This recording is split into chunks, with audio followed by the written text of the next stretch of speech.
ground test. Here, ground test. Now,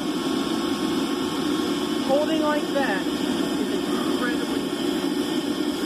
Rotate 90. That's much stronger. Now, if you see me do it, and it's not perfect, the ideal way to do this is to keep the lips off of the handle. Because if those are on the handle, they'll absorb the shock, and it's more likely to pull. Those are shitty tongs. Those are horseshoe tongs that I've modified. So rotate, and push the button on. Squeeze that toe, like harder than you.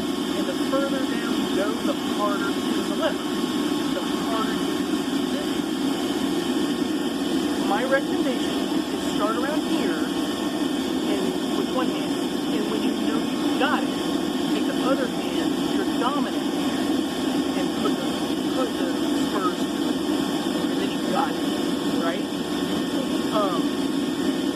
And always look for flat planes. So here's your little crooked, so rotate.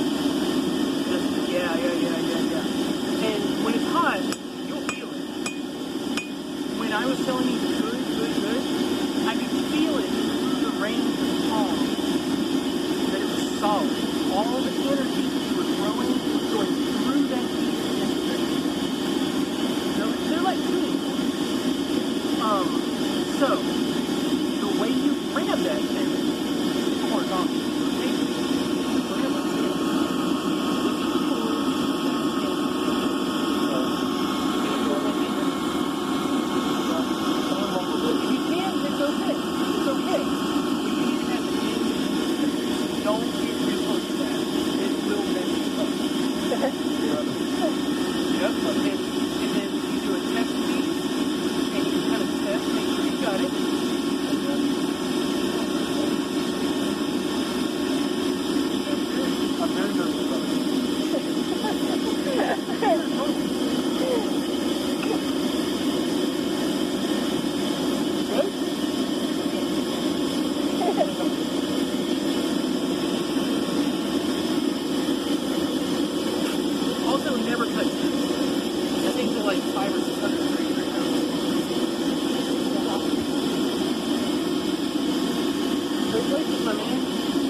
One or two more of those.